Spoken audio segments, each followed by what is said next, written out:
Happen to hash. Can you make sense of this source code file and write a function that will decode the given encrypted file content? They give us the encrypted file and the source file. The hints are, do you know what blockchains are? If so, you know that hashing is used in blockchain. And download the encrypted flag file and source file and reverse engineer the source file. Okay, so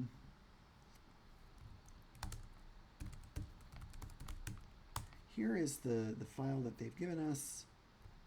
There's a lot of crazy proof of work, blockchain, whatever.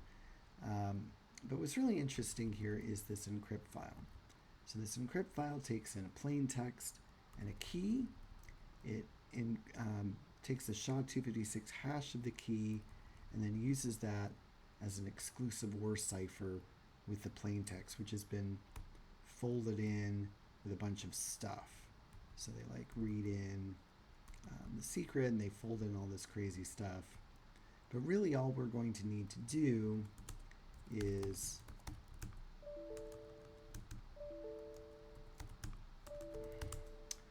we're going to take this key and this quote-unquote encrypted blockchain and we'll decrypt it using the same strategy for exclusive OR.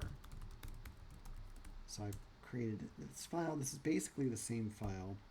I've added this decrypt function. So you'll note in the encrypt function, they add stuff to the plain text. I'm not going to worry about that. So I just take in the ciphertext and the key. I get the key hash in exactly the same way. And then I loop in exactly the same way. The plain text block is exclusive for of the block with the key hash. And then when I come down here to main, I took these constants out of the encrypted flag file, and I'm just going to decrypt them. So then when I do this, you'll see that it's folded a bunch of stuff, but in the very middle of that is our flag, pico CTF, block, whatever crazy it is.